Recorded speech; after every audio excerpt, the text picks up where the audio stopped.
Hello and welcome to the Last Word on Spurs. We are your award-winning Tottenham Hotspur podcast. We are back during its international break as we return and bring you a feature special here as we are looking ahead, of course, to what is the run-in for Tottenham Hotspur. Of course, still a big season in store for Spurs in terms of what's to come. It is the business end. Therefore, we're down to business with the guests we've got to bring on tonight. I'm going to fill you with the business. Joining me as ever, he is the constructor, the inductor, the runner of this crazy trend. I can't even get my words out. It must be Lee McQueen's back. Macca, how are you, my man? I was fine until I got in the agreement with you two, not Ricky J. Norwood, with Adam and Rick. Honestly, I'm not having it. The agreement, what goes in the agreement stays in the agreement. You're not talking about that lot down the road. You give me the right hump. No, I'm fine. I'm absolutely fine. It's I want football back, to be fair. I didn't really watch the England game yesterday, if I'm brutally honest. Just bits and bobs out in the background. I was doing some stuff with my family and stuff at home. So I want my Spurs back. I want the Tottenham back so we can start. I don't know. We even look forward to it now. I don't even know, do we? After that Fulham game, but yeah, I just want the football to come back, boys. To be fair, Macca, always a pleasure. Now, this man, we've waited a while to say he's back. He is back. From the ice to the Last Word on Spurs, we've got the wonderful Ricky J. Norwood returning. Rick's my man. How are you? It feels so long. Love to see you back on Switch, mate. How are you? It is so good to be back. I've missed all of you boys, man. I've missed it. I've missed football. You guys have been getting me through being on those days in the ice. And first and foremost, I've got to thank all of the fans and all of the supporters that have sent love and sent great messages and picked up the phone and voted while I was doing that show, man. It was a crazy show. I'm really happy that I'd done it once in a lifetime type of opportunity sort of thing. But it was just nuts, man. It was nuts. And I was missing my football. Like, I was basically training and, like, checking it. There was another Spurs supporter who was a coach that used to show me, like, mate, I might get, like, 3 minutes of, like, you know what I mean, a game. And then I'd have to go off and do something else. It was mental. So it's just good to be back. And I can't wait to get into it. Let's have it. Bless you, Rick. It wouldn't be right for me not to ask you, Rick, because I know, again, it's a lot dominated by Spurs, but it was such a great experience for you. I mean, what were your takeaways from that experience? He's back a little bit after it finished, but takeaways for you, Rick, because it was an amazing opportunity for you to be involved in. We watched you every week. We voted for you every week. How incredible was it for you to be involved in? It was a great show to be involved in. It's the first time I kind of had any, and I know this might sound a bit funny, but for me, it was the first type of kind of insight I had at any type of, like, weekly sport. You know what I mean? Like, the boys go to training every week and then you've got a game on the Sunday and then you've done well, but then you've got to go and do well again and you've got to better your last one and then life happens in between. So there was loads of little, like, mini things that I took away from it. But one of the things that was great that I took away from it is that the amount of times that I thought I couldn't do something, like, they would show me the move on the Monday and I'd just look at it, I'd be like, there's no way. There's no way. And, you know, but little bit by little bit, we got there. And by the end of the week, we were performing it live in front of, you know, however many thousands and millions were watching at the time. So it was absolutely mental. And I loved it. It was a great experience. And I'm so happy. Definitely millions, Rick, bro. Definitely millions. There were millions of people watching that, mate. It's fantastic. It was mad, man. It was absolutely mad, and I've got to thank all of you guys for the love and support, man. It's been amazing, out of this world type of stuff. Bless you, mate. You deserve every minute of that support, everything, mate. We all love you, and we love having you back, mate. Thank you so much. Also, nice to have him back on the show. He had my back in the green room. It's not the reason why I love him on this show. We always have to try to get this man back during international breaks because it's always a pleasure welcoming him back. Now, I know he's going to be the first one that points out and looks in the comments for, no, it's not Dean Gaffney. No, it's not other lookalikes in there because Adam will tell you he's the first one to go looking at the comments as to who's being compared to. It is the wonderful Adam Osper, sports financial planner. Ad, loves you back on, my man. Sorry I'm bringing you back on the back of a difficult week for Tottenham. But look, it's international break. It's the business end of the season. How are you, mate, firstly? Good. I actually did watch the game last night because my missus was watching Gladiators, and you're sitting there watching it thinking, They actually look quite big this morning when you put them on Insta, Lee. They were looking big. I'm building for Gladiators, Ad. That's what's I feel like slightly in awe of all these celebs I'm sat here with now. These TV stars. I knew Ricky. So yeah, glad to have it on. Watched England last night, sat there listening to them chatting about the crying out for some sort of playmaker in the middle of the park, and there's this guy called James Maddison sort of sitting there, not getting a single minute, and you're thinking, I know somebody who could do a job here. That was it. But yeah, classic England. But yeah, thank you for having me back.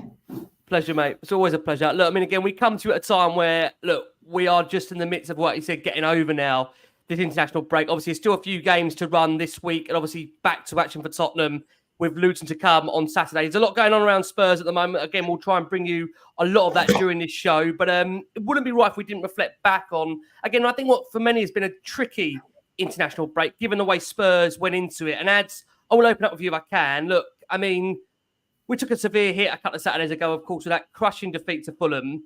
And that was just 6 days on from what was the incredible, probably, performance of the season for many against Aston Villa, which, you know, for Tottenham, they go and beat Aston Villa 4-0. They go and lose to Fulham 3-0 the week after. Many would say that's classic Tottenham. I know many felt the Aston Villa display really showed a maturity about Tottenham, the fact that it looked like this young team were really coming of age. And I think what that Fulham result showed us, like many have seen over the course of the season, that it's a young side. There will be inconsistencies. There will be bad days at the office. And that was another representation, really, of that day itself. So, Ads, how do you feel at the moment, given the current form? That result obviously means Spurs are only 3 points separating the sides as it stands. Spurs still have that game in hand. But thoughts overall, Ads, on the current form with Tottenham and how you feel about this business end of the season? Yeah, I was like, after the Villa game, I was like, right, everyone's back. We're back. We're fit. You know, everyone knows what they got to do now. Amazing performance against Villa. You know, controlled the game from start to finish. You know, well, didn't control it, but were pretty good. I thought, right, okay. You know, Fulham, we were playing before Villa, so you've got an amazing opportunity. They're a decent team. Do you know, the thing that annoyed me the most, actually, was afterwards listening to Son's interview. I don't know if you listened to it, but he basically almost semi-admitted some of the stuff that Lloris used to say a few years ago. We've got to prepare better for these games and be, you know, mentally better. And you're sitting there going, really? What? So you're admitting that you weren't prepared, or you thought it was going to be easy, or you thought it was going to be a walk in the park, or you thought... I thought that had sort of gone a bit, because we haven't really seen that under Ange. Like, we've seen like them not play so well in some games and stuff like that, which is fine. But the Fulham game was just, you know, they outworked us and outfought us in every department for most of the game. Forget tactics and all of that. You know, they just sort of wanted it more, and you were like, I can't really. That was the bit that really wound me up. The only I'm generally an optimist. My only hope is, again, I'm going back a little bit, but under Conte, a similar thing happened. And I'm hoping this is a massive wake-up call where they're like, right, we've got, I don't know how many games left it is, 10 games left. Every game's a cup final, no matter what. It's unacceptable. And this is how we have to be. That's the only hope that can come out of it, because there's no excuses now. We've got every single player back. Everyone's fit. You know, we have obviously one little injury, but, you know, the main bulk of the team is literally there. The bench was really strong again against Fulham. So the whole thing was just so frustrating. And at no point did it change. You know, sometimes you play badly in the first half, which we have recently, and then done well in the second half. But like nothing changed in terms of the level of the performance all throughout the game. You sort of, I don't want to say this, but you think Luton is almost like a sort of ideal game that you want, but it could not be Luton at home. You'd like to think on a big pitch, big open pitch. Yep. If they come out, you know. But every game's a cup final now, as they say, isn't it now? That's what I hear, Ed. Every game's a cup final with Tottenham. Really good words, that is. I don't want to hear that, do we? You can't go to the line anyway. Well, yeah, maybe it's not. Yeah. Maybe it's not. Every game is a completely nothing game, a completely irrelevant one that no one cares about. Yeah. Every game's a third round cup. Don't say third round. Everyone's going to fourth. Don't say fourth round. Against Championship team. No, let's move on from that one. Ricks, I'm going to bring you in if I can. Just to echo those words Adam said there about Sonny. Sonny, after the game, actually said he didn't hold back. Very disappointing, very frustrating. Everybody has to look in the mirror and say it's my fault. It was not good enough. We didn't put the effort in we have put in during the season. the performance, the attitude was not good enough. Everyone needs to take this as a big wake-up call. And look, in the Premier League, if you're not ready, you get punished. Aston Villa are an amazing team, but so are Fulham in many different ways. If you are not giving 100%, including me, you're going to get punished. If you don't get the points, you don't get the points for free. We had to put a lot of effort in to get the 3 points against Aston Villa. This was 2 backward steps. We now need to make sure we're strong, put that step forward. It was unacceptable, including me. We're representing the Premier League. We're representing Tottenham Hotspur. It was big words there from Sonny after the game. And I just wonder, Ricks, look, we're hopefully going to be we're nearly a fortnight on now from that. We've got 10 crucial games left of the season. I mean, Ricks, did that defeat come as a real surprise to you? Or, as I said, going back to what I said earlier, these are traits of a young team trying to find consistency under a new manager, a new style. And unfortunately, I know many won't like me hearing me saying this, but I do think these results are going to happen. And as strong as we were after the game in our post-match show, I think, again, period of reflection tells you that, that's probably the first time this season, Ricks, that we haven't actually shown up. And Ange said the same after the game. It was really the first time that ultimately we didn't reach the manner or levels that we've been used to. So, Ricks, how do you feel we are going into now these crucial final 10 games of the season?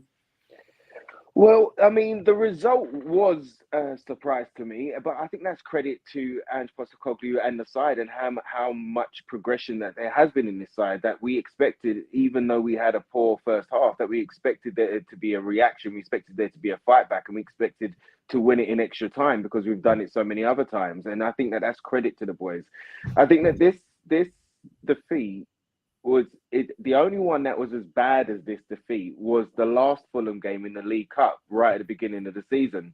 The rest of the defeats I think we can take because we've always had a fighting chance. We've always put our best foot forward. We've always gone out on our shield, and we can appreciate that as supporters. We can appreciate that when we see our team going out there to give everything. And even though it's a losing cause, they're still going for it and they're still believing in this new ethos and this new mentality.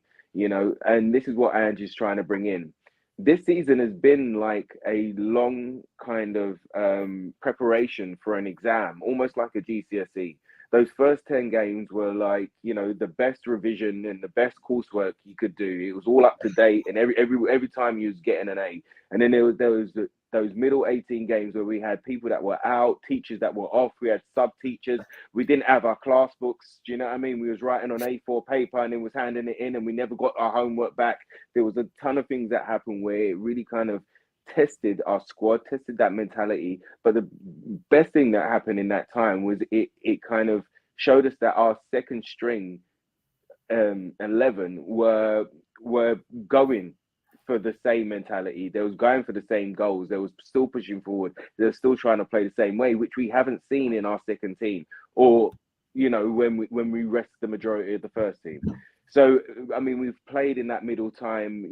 Davies and Royale at centre back, and yes, we lost a few, but we also won a few with those, and we saw some good performances from those two at the back at times. They kept us in games at times. Yeah, and this last 10 games right now with all of the boys back together, I think it's a great loss. It's such a positive loss because we went in there and we expected things to happen for us without us going to work. And that's like a mock exam, and you know the answer. You know exactly what the answer is, but you didn't revise the night before because you were so confident that you didn't need to. And then it's come up to it and you're like, I can't remember that word. Why have I? Because you didn't work. If you would have worked, you would have had it and it would have been still simple. So right now, I think that loss has come almost like that, and it's shaken the squad up a lot. And I'm glad that right now that we have a captain and a manager with heart and honesty running through. So that's leadership right there. What Sonny said right there. Ange is a leader. He leads. Both of them lead by example, but they lead by their words as well. They are vocal. They do put it out there, but they are honest. Something that we can all agree with when they say something, and they say it with heart. They say it because they love the club. They say it because they want us all to be happy and to be cheering at the end of the season about something, and they know how much it means.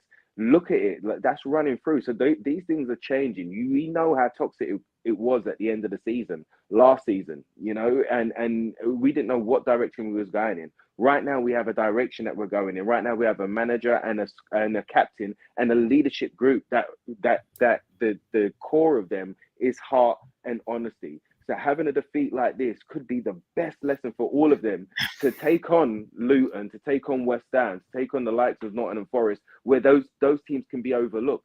Right now, you've got to go to work and you've got to show us, because now these last 10 games are the exam. This is what the GCSEs are for. You're going to go through all your different subjects, you know, your science, your maths, your English. You've got all your different subjects right up until that last game of the season.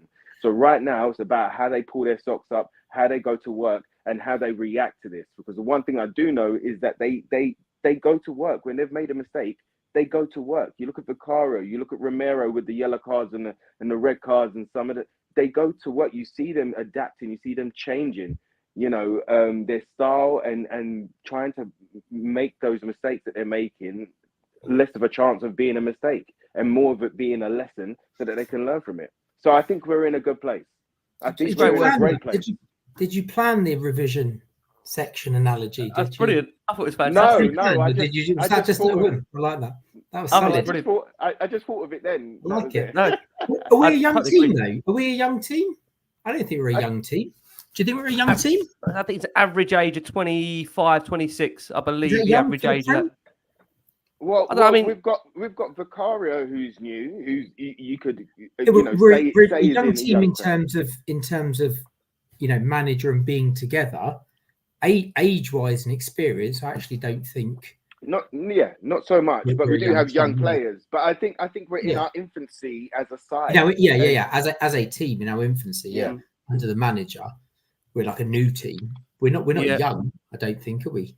Well, again, I mean, it's an interesting debate. That I mean, listen. I think the reality is, as you said, around 7, 8 new players are being embedded into a squad, and ultimately they're being thrust into the first team. And Mac, I want to bring you in because I'll get your thoughts overall where we stand in the terms of the progress at the moment. But one of the assertions that is certainly grating on Ange is this narrative that is most certainly in the English Premier League, as opposed to where he's managed before, is this thing around top 4. I mean, you can see after every presser, he absolutely hates being thrown the narrative around what does that mean in terms of the top 4. The top 4, you can see he's getting really frustrated by it. And he bit back after that Fulham game and said, look, I don't see 4th as the prize. The club have finished 4th before. It's finished 2nd before. It's reached a Champions League final. You can throw all these things at it. But 4th is not my end goal. And he made that very, very clear, because I think there has been that certainly, as you know, from previous managers that have been here, Conte, Mourinho, Pochettino, that top 4 is ultimately a big factor for Tottenham as a club. I think there's been no secret of that under Daniel Levy. The realistic thing has been, obviously, with the stadium, the importance of having Champions League, and the fact that he makes it very clear for him, he doesn't want to finish top 4. He says, if we haven't grown and developed as a team, then top 4 means absolutely nothing to me. And I think what he really regards success is the fact of the development and growth of the team, as opposed to finishing 4th. So, I mean, your thoughts on that, Macca, his response to that, and ultimately where we are in your mind in terms of the current form guide going into these final 10 games of the season? Yeah, I mean, massively disappointed with the Fulham game. I'm still not over it. It's annoying me. And I think it's the same with all of us, from the Spurs point of view. But you've got to put some context wrapped around it. So all the people that want to go and string me up, here we go. You've got a nice opportunity to go and string me up if you want. At Lee McQueen on X, here we go. Because here's the Spurs context, right? We are unbeaten this season against Liverpool, United, Arsenal, United twice, by the way, Arsenal and City. Right? It's just really frustrating about the fact that we lose to Fulham, right? No disrespect. I thought Fulham were brilliant, by the way. We've also beat Villa away. And to be fair, we lost at Villa at home, but we absolutely battered them, and we should have been 4-0 up before they'd even scored, right? So just putting some context around where it is, I'm still burning from the Fulham result. But the context is that we're unbeaten against Liverpool, United twice, Arsenal, City, beat Villa away as well. And actually, before that away game, we'd only lost 2 away games all season. We only lost 2 away games all season. And that was against Wolves and Brighton the whole season. So again, we need to put some of that context around. At the moment, because we lost against Fulham, we're still only second to Liverpool in how many games we've lost away from home. So just to put that into context as well, got the blue book out. Arsenal, City, and Tottenham have all lost 3 away games this season. Liverpool have only lost 2. Everyone else has lost more, 4, and then you goes into 6s and 7s. Are you with me, team? Are you with me, viewers and listeners? Because it's really important, right, that we react. And fair enough, because football's about passion, and I've reacted as well, and I'm still seething from the result, right? But the reality is, the context is, we've lost 3 games in 13 Premier League games. That's the reality. So if people talk about going on a run, well, that is a run, isn't it? Like if we only lose 1, maybe 2 out of the next 10 games, happy days. So you got. I think we've got to look at the season as a whole. When Ricky, when you're talking a lot of sense about the revision and the bringing the team into focus now, and obviously Rick, you said right at the beginning of the show about kind of these bumps in the road. We all knew there was going to be bumps in the road. It doesn't make it, when you hit a bump right in the road and you get a blowout and you have to pull over on the motorway, you're seething, aren't you? You're really annoyed and you don't want it to happen. It takes ages, and like it doesn't make it any easier the fact that you hit a bump, even though we knew it was coming, even though we knew it was coming. But the context around it needs to be spoken about, because I think it's so easy to say we're flaky or we're not this or we're not that, we're not consistent. Well, we are actually quite consistent. We are actually quite consistent if you think about the whole league across the bit. We've lost 7 Premier League games this year, and correct me if I'm wrong, we lost 4 of them straight up with the Chelsea defeat, and then we lost another 3 or 4, didn't we, in that 5 games. So actually, and I'm not saying you should take them out, because of course you shouldn't, but the reality is, did anyone at that point, probably argue Newcastle through their season, they've had a nightmare. I think Sven Botman's just got an ACL as well now. But did anyone at that point in that scenario have so many injuries, so many suspensions at one time with such a brand new manager, with such a new squad? Like, I don't think they did. Let's be fair about it. So you have to put it in there, but it is a bit of an anomaly. If you did take that and then run a consistency chart, we're pretty consistent.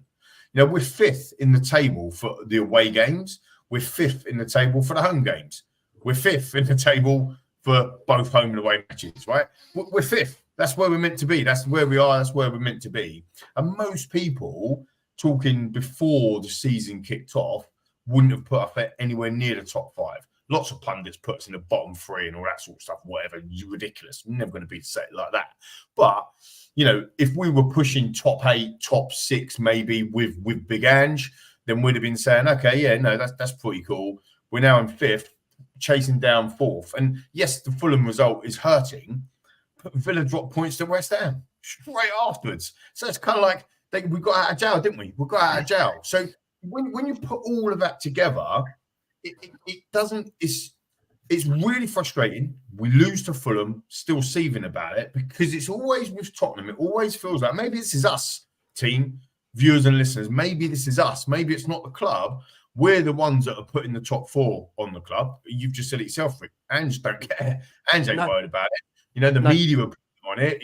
Everyone else is putting, maybe Daniel Levy's putting them on it. But why does the next 10 games have to be a disaster, even if we win, 4 and lose 6?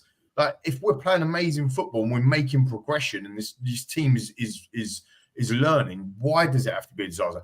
Because it's a disaster because we're putting a ceiling on where we can be. And that's what Ange is trying to change. And that's what I'm trying to say. I'm not saying it's us, as in us 4, or the people with your views and listeners, but maybe it's our fan base, because we're craving for something, aren't we? We're craving for something. But it never comes quick enough for us. And we need patience, we need time. And I think that's the piece. The context is that we're actually pretty consistent in a season where we sold our best ever striker and we got a brand new manager in. I always go back to the frustration. Yeah, no, I must say the frustration there is, though, like everything you say is absolutely rightly. And I think it's like we were so good at the beginning of the season when we were at full strength. And then we went through that really bad, difficult patch with all those injuries, and we were a bit inconsistent in that period, and we lost a few games, scraping together wins, not playing great. And now the last few games, sort of Villa, everyone was back. and then we obviously hammered them 4-0, and you thought, oh right, we're now back to that, and then it was like the manner of that defeat off the back of it was, you were like, oh really? Like, I thought, that inconsistency had gone. Now we were fit again, and the top 4 bit is an interesting one. Like, for me as a fan, the reason why I love it is because the games, for me, like going to the away games, like the Bernabeu, that's what it's about, isn't it? It's not that it's the holy grail for, like, we should be happy with top 4. It's like going on a top European away day, or even at the new stadium. They're amazing games that you want to go to as a fan. Yeah, I agree. I completely agree with that. And I think, that is the frustration. The frustration is, why was our attitude, some of the comments saying that, why was the attitude so bad after such a fantastic performance? Did we just think we could just rock up at Fulham, put our feet up and get, because that's what it looked like to us fans, mere mortals. That's what it looked like, Rick, didn't it? It looked like that we just thought, and yet we had 5 shots on target. They had 7. They had 16. We had 15 in total. We had more possession than better passing accuracies than but they played us off the park in certain pages. We were just talking in the green room before about the chances that we actually had. Maddison one goes wide. It's not a shot on target. The Richarlison one goes wide, not a shot on target. Johnson under the bar. Werner, all of a sudden you're thinking, and as Ad said, that would have flattered us, because I think it would have, but we did create the chances to stick in the back of the net. And I still think with this team and this setup, we're going to give chances behind. We know that. That is factual information. We have to score the ones that we're creating moving forward. I think we did that obviously very well against Villa. But we just, that's been our problem most of the season, is putting the ball in the back of the net and scoring more goals. Yeah, Fulham, again, this is the context. Fulham's the first game we haven't scored in 39 games or something ridiculous. Yeah, that's right. It's madness, isn't it? Madness. But you know what, Lee? That's why I think it's happened at the best time. It's happened just before we go into the last 10 games. It's happened after Villa, where we thought we've clocked it. We've finished this game. We know all the moves. You know what? We don't even have to try when we turn up at Fulham. And then they turn up at Fulham thinking that it's just going to happen. And you know what? It's not that their attitude was bad, because they were still running and they were still pushing, but we did not see the click. We did not see the reaction. It was the poorest reaction that we've ever seen. And that's when you think you've just clocked the game, that's the best time to get a wake-up call right there, to go, you know what, actually, we need to go back to the basics, and we need to go back to the fundamentals of what Ange is asking us to do. Every single game that we have played poorly is because they've backtracked on what the managers wanted to do. Even though the manager's got the blame for it some of the time, you've gone, oh, yeah, he's got naive tactics, or he pushed up too high, or this, that, and the other. Well, at the end of the day, the team really and truly, if you look at those games again, they didn't really click, or there was times where they reverted back to a Conte style, or when there was different personnel in there as well, they reverted back to a different mentality, or even just a sense of footballers going, you know what, guys, let's hold this. Let's not do what the manager's asked us to do, which is keep going, keep pushing, go for the kill, but we're just going to hold this now. Yeah. And it's when they've done that subconsciously that we've ended up losing the games. Do you know what I mean? So this is a great time for this learning period, for this new side, for this infant side, even though we do have experience. And we've seen what experience has done when we've seen Højbjerg come off of the bench to give that experience to our side at certain times during the season. It's happening at a great time right now for all of them to go, you know what, we haven't got this sussed. We haven't got this worked out. But what we do need to do is do everything that the manager's asked us to do, because every time we do that, we win and we play well and we play with a smile on our face. Do you know what I mean? So that's why I think it's happened at the right time. You know, Rick, just to stick with you, again, I mentioned it to Lee there. He's been absolutely adamant in his mind that this top 4 assertion got nothing of any matter to him. He's made it very, very clear from his perspective, Rick, that, ultimately for him, it's about seeing the growth and seeing ultimately the team in a position where next season they can change. He said, look, success is built on, I think, more tangible stuff. If we finish 5th, I think we've got a team to change next year, then I won't be disappointed. And, we made this point actually in the green room that when you look at Spurs in their recruitment, obviously with there being no Champions League football coming into this season, Spurs have had a couple of really good windows to some degree. You look at the fact they've beaten some real top high-profile clubs to players. You look at the fact that Vicario coming in, James Maddison coming in, Mickey van der Ven coming in, and the signing Spurs have made. I mean, in your mind, Rick, for you, is Champions League everything, or do you get more pride, Rick, of seeing this team grow going into next season and actually more belief regardless of where the team finish? I'm more proud that we have something to aim for. I'm more proud that we have an ethos right now. I'm more proud that we have a core right now, something that we need to achieve as a whole club. Do you know what I mean? What's going on right now? So when the manager says no ceiling, no floors, this is where the mentality has to shift, even for us fans, and especially at this time with a new manager, with a new side, and everything is still fresh right now. So we have to be kind of like, I didn't feel the direction that we was going on with Conte. I thought, all right, and cool, we've got a win now manager. I'm going to back him. I'm going to give him everything. And then we got to Champions League and we done nothing. Ricks, I had my most angriest show where I lost the plot. There was no positivity. There was no smiling. I was done, dusted. I was done and dusted after that AC Milan game. Do you know what I mean? Both legs. But after that second AC Milan game, when we've got there, we've spoken about Champions League, we've spoken about the money, we've spoken about the players that we're going to get. And then we get there and we perform like that. We don't even put a kick in. We don't even go for it. We just conceded space and conceded defeat from minute one. And that's what I couldn't stand. So right now, we're at a different place right now where the manager is saying, look, top four isn't a prize. And this is where we've got to get to, because we're conditioned the same way as every other manager and every other fan is right now. He's come from a different league and a different mindset where, like, winning is the thing. Getting a foundation and getting a group of players together that can win will take us further than trying to achieve something that if we're not ready for it, doesn't matter. Do you know what I mean? And this, like Adam was saying there about like great nights out, like going to the Bernabeu and stuff like that. And the boss would be like, great, enjoy that night out.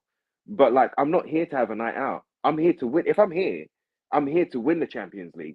And that might sound funny to opposition fans and other teams and stuff like that, but that's what I'm here to do. And that's where the shift in mentality is coming, not only for the players, but for us fans as well, to kind of shift our mind right now and see what he's building. We've seen the green shoots of what he's trying to bring. And once we've had two successful transfer windows. What happens when he gets another summer? What happens when he gets more players that he wants? Because right now we're not signing players on a great YouTube video or what they've done in one game in the Champions League. Right now we're buying players that not only can fulfill the stats and tick the boxes of a dribbler or a technician or a tackler or whatever the case may be, but it's the integrity of the person that they are. That screams louder than anything for me, because if you've got integrity with heart and honesty going forward, then we've got a great side that can achieve some greatness. But us fans, we're tired because we've been here, we've been close before, and this is where the frustration comes from. You've got to remember that this is a young side in the sense of it's a new team and with a new manager, but we are going in the right direction. And if we follow this path, then greatness is coming for us. Like, it's coming, it's there. You know what, I'd come over to you. You asked me earlier about the average age of the side. Spurs, they've got an average age of 24.9. Arsenal's average age is 24.7. When we cast our mind back a couple of years ago, Ads, and we look at the fact when Spurs pipped Arsenal to, of course, that Champions League spot, I think many maybe felt that Spurs were set up really under Conte for a really positive future, whereas Arsenal on the way down. And you look at the way these last couple of years have transcended, and the fact that don't want to again get Lee rolled here, but obviously at the moment Arsenal in terms of trajectory are in a certain position. Spurs are hopefully going to be there very, very soon. It's going back to the point I'm making, Ed, that for you, you spoke as a fan there, saying about the Champions League, you love those away days, but taking the fan element out of it, is it everything for Tottenham, or is it looking at that bigger picture to say, if we really go through this growth with Ange, that next season can be ultimately different? It doesn't just come down to a league finish and the tier of European football we're playing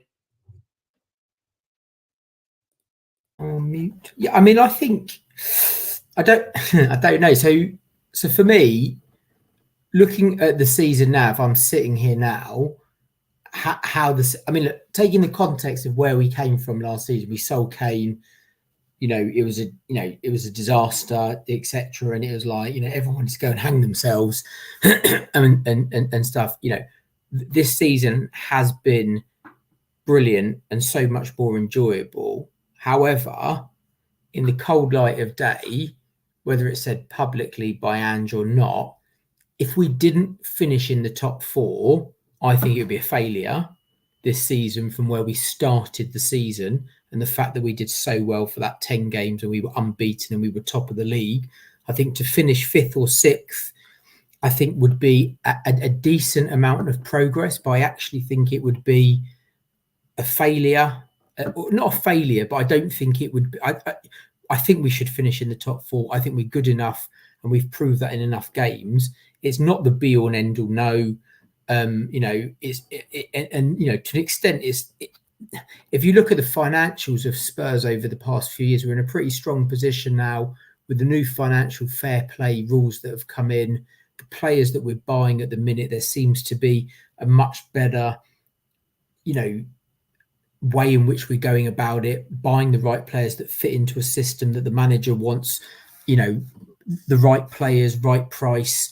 I don't think whether we're in the Champions League or not, that's going to make a difference with the players that we get, because I don't think we're going to, we're never going to be the team that's going to go and spend 90 million on a proven player who's playing in the Champions League when we're competing for them against Liverpool, Man City and Chelsea. That's not where we're going to be. So, and I think, you did make the reference to the other team in North London, and Lee was shaking his head, and I agree. But what it does show is if you get a couple of good, and we've shown it this season, if you get 2 or 3 key signings right, it transforms you. This season was the first season we bought players into the starting 11 that significantly improved the team. I can't remember that happening for Kulusevski and Bentancur, but we haven't done it for years. We've bought players that have been almost squad players, or let's see if they're going to be good. So if we came 5th and bought 3 more players of the quality of Maddison, Van der Ven and Doggy and so on, then I think we would definitely kick on. Absolutely. But sitting here now with 10 whatever games it is to go, from where we've been on this season, from where we started, and actually how good we are as a team, and Lee pumped out the stats on who we've beaten, the top teams, how many we've lost to, we should be finishing in the top 4. And that's not to say that is the be on and end all. And absolutely, it should be the start of a journey under this manager to bigger and better things. But as I said, as a fan, for me, you want to go. I want to see us play in Europe. I want to see us playing, Dortmund's, Bayern, Munich's, Madrid's, all of those at the new stadium. I don't want to go into the Europa League and watch us play 84 games against teams I've never ever heard of, and then get knackered and tired and then get Seville and get knocked out. I'd rather the group games and stuff like that. I hear you. The only thing for me I would say on that, for me, Ed, is I just think, like I said, if we're going to be in Europe, to me, it doesn't make a huge amount of difference in terms of what competition I'm in. Now, the argument thing is, I would say that I won't be travelling on many away days. If anything, those are maybe the differences there. And ultimately as well, the fact is I think Europa League is a much more, in my mind, I agree with you saying there'll still be some tough teams in the Europa League. I think for Tottenham, that's a much more winnable competition where, for the first time in a long, long time, you've actually got a manager that would take it seriously. I'm not saying Mourinho didn't take it seriously. I'm not saying Conte would have not taken Europa League seriously, but you look at the way we treated the Conference League, almost like it was almost a blooding in the youngsters, to the point that we got disqualified and no one really cared, if we're being honest with you. Where I think under Ange, because of the nature of he's had to work his way up, I think there would be that ultimate respect whatever European competition Spurs would be in. And I just feel Europa League, the reward of that, of course, is if you win it, you get Champions League football. But for a club that is absolutely starving of trophies, and I know many don't need me to tell you how long we've waited for a trophy, I think as a football club, we can't just turn our nose up if Spurs did get Europa League, because I think Tottenham could take it seriously. I think they've actually got the squad now that could, I think, go in there and give it a real good go.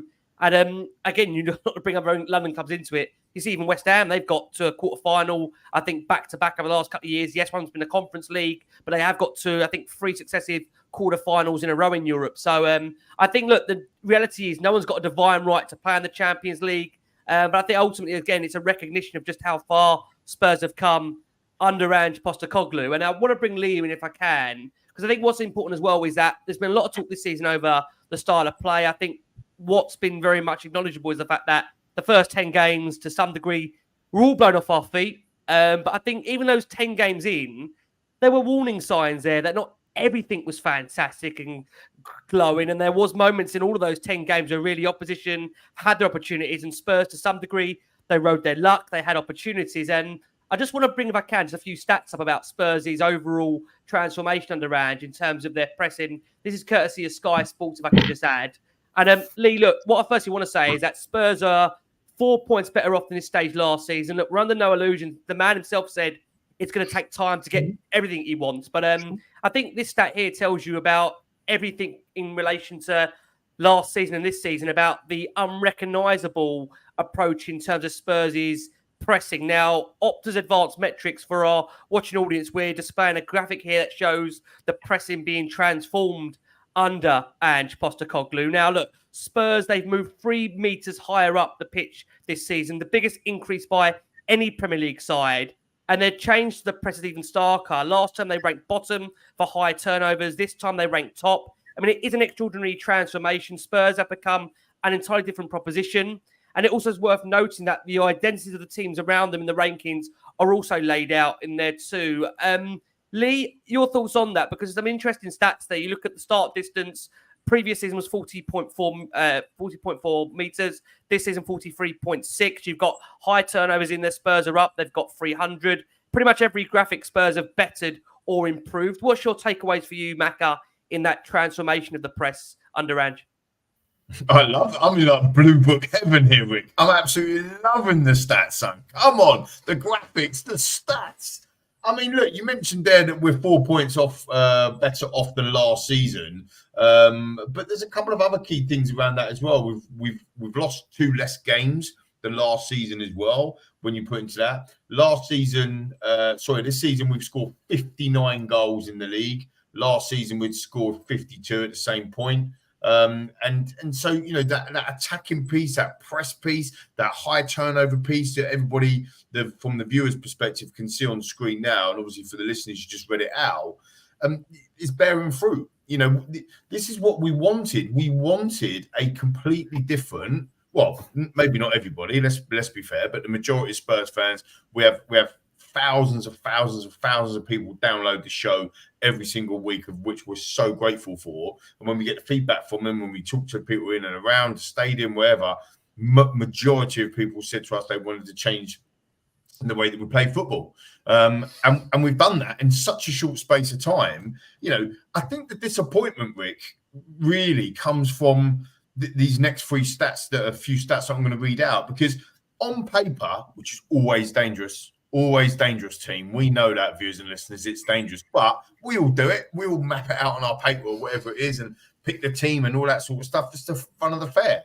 But on paper, if I'd have said to you at the beginning of the season, regardless of Ange and all the new players and no Kane and whatever, if I'd have given you Wolves, Fulham, Brighton, Wolves, Chelsea, Villa, West Ham, you probably would have said maybe the Chelsea game's a problem, but we'd take 3 points out of the rest of them. And I've just read out all of our 7 defeats. And that's the problem. I haven't read out Liverpool, haven't read out United twice, haven't read out Arsenal, haven't read out City. Do you see where I'm coming from? This is the problem, the disappointment that comes from, is because on paper, we should be, and like you just said, no divine right to get in the Champions League, and someone in the comments said no divine right to get any fixtures, but on paper, we should be beating Wolves, we should be beating Fulham, we should be beating Brighton, we should be beating West Ham. But football don't work like that, does it, team? See where I'm coming from? So I think that's the disappointment. And Adam spot on earlier when he said, we go to Villa, who were playing Barcelona, by the way, the week before, and we smash them 4-0, and then we classic, you know, this isn't an Ange thing or a players thing or I don't know what it is, a board thing, a fans thing. This is just happens so many times, right? Exactly, Ricky Norwood. In the head, it's a mentality thing.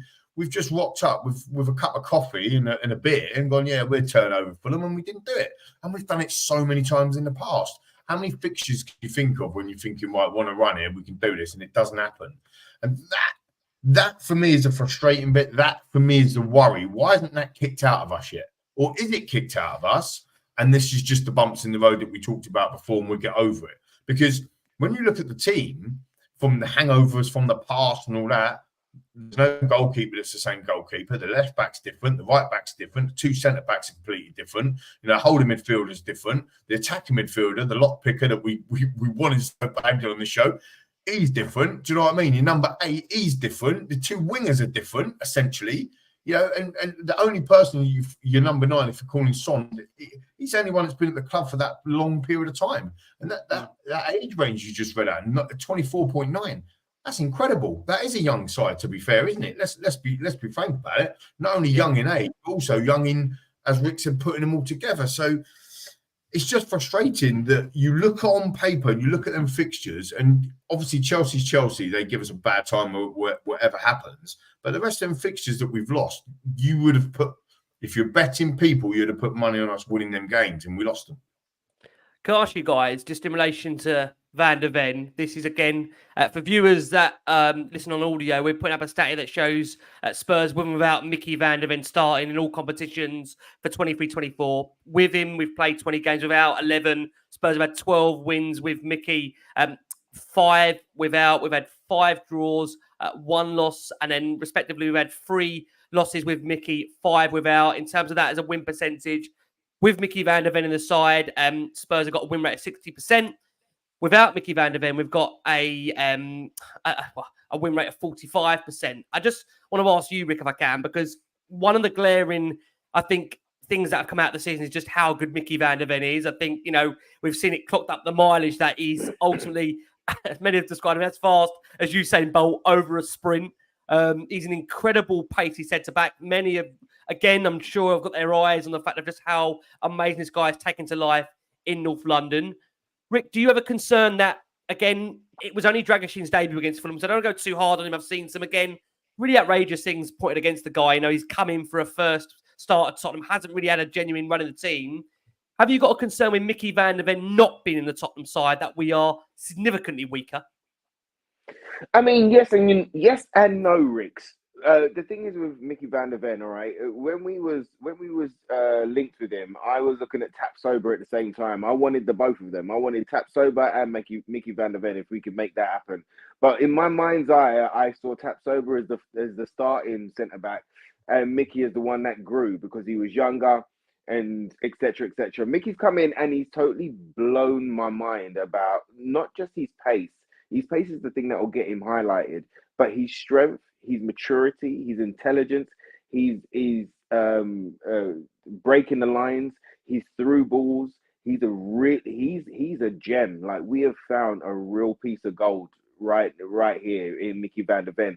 And right now we're seeing, especially in the games that he plays, and then in the games that he can't play through injury or whatever the case may be, how good this boy is right now and how good he could be. So that's a one-off for me. I haven't seen somebody with all of those attributes that are so high, you know, and especially playing the way that Ange plays and that we play right now. He is so pivotal to that defensive line because his pace is going to get us out of trouble 9 times out of 10. Not only that, he's intelligent enough to time a tackle, not just put in a Sergio Reguilon tackle. Sergio Reguilon would go down the wing and he would do it at the time that you think that it needs to be done. And at that point, someone like Zaha would cut inside, leave him sliding on the floor, and then maneuver into the box for an opportunity. Mickey Van der Ven knows when to time a tackle. He reads the game so well. And I think he's a bit of a one-off. I think he's a really special player right now. So we're always going to miss him when he's not playing. But what is really good is that we've got somebody like Dragoshin who can come in. Now, right now, Fulham, that was his first start. He had maybe just a half against Villa, didn't he? And he's a very intelligent boy. He comes from a great school. Look at the scouting that we've been doing over the last 2 seasons.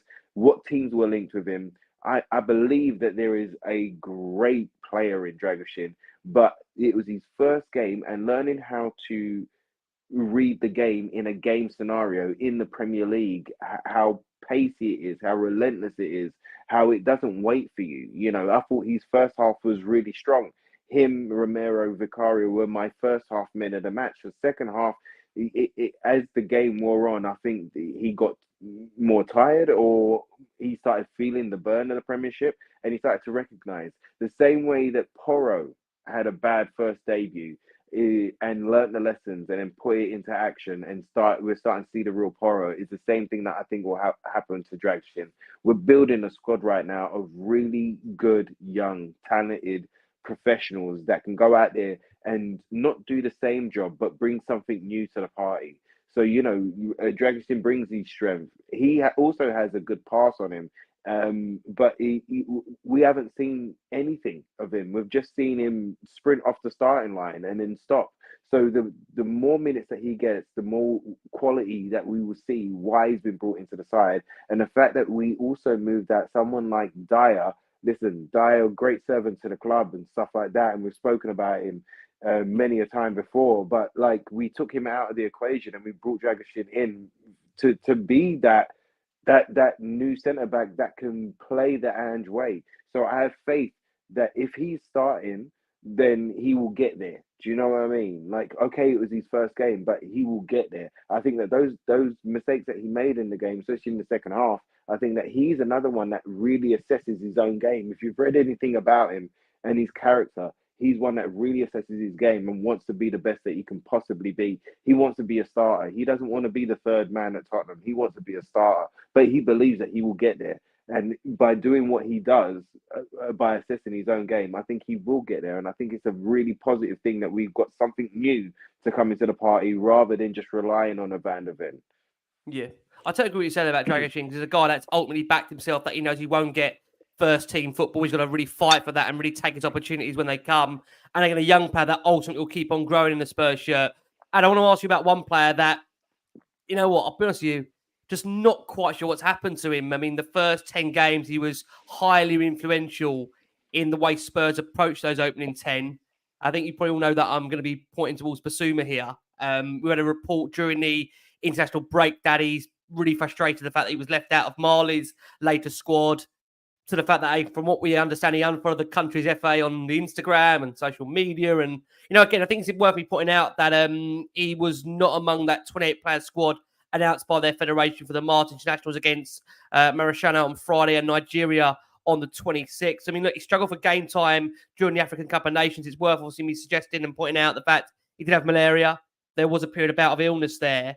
And look, reality is, coaches come out and said, like, many players deserves to be selected. It just is a choice right now. In my system at the moment, there's players who right now I need to be called upon, and those who are slightly safer. That doesn't mean they won't be called again.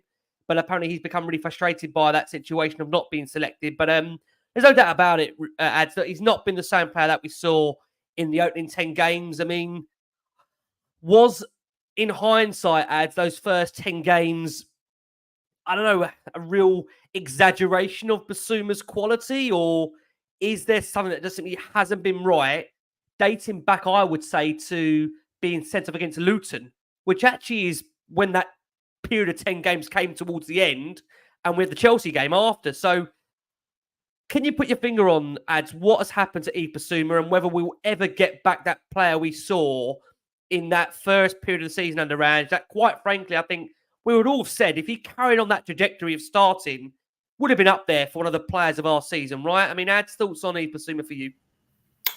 Can I just go back to just one thing on the stats and the Van der Ven, just the stats, just one thing. Please. The Van der Ven stat about when he's played and when he hasn't played is a good stat, but equally Van der Ven got injured at the same time everybody got suspended and injured as well. That's so it could probably skew, you know, if nobody else, if Maddison had still been fit and Doggy hadn't been sent off and Romero, those stats I think would be different. But I don't take away he's absolutely been incredible and he's absolutely fundamental to our team, especially with his pace. The other thing that was quite interesting was the other stats that you threw up when you talk about fine margins in football. If you look at the turnovers, look, we were 20th with 255 and we're first with 300. So 45 turnovers over however many 30-something games. moves you from bottom of the league to top of the league. And if you just look at how, shot ending high turnovers, the difference there is only 6, and you go from 10th to 2nd. So these stats basically show in the Premier League, if you're, 2%, 3% moves you from 10th in the league right to the top of the league. And that's why when you play these so-called lower teams like a Fulham mid-table, who are a mid-table team where we're meant to be a top team, you have to be on it, because if you're 2% off, you get done.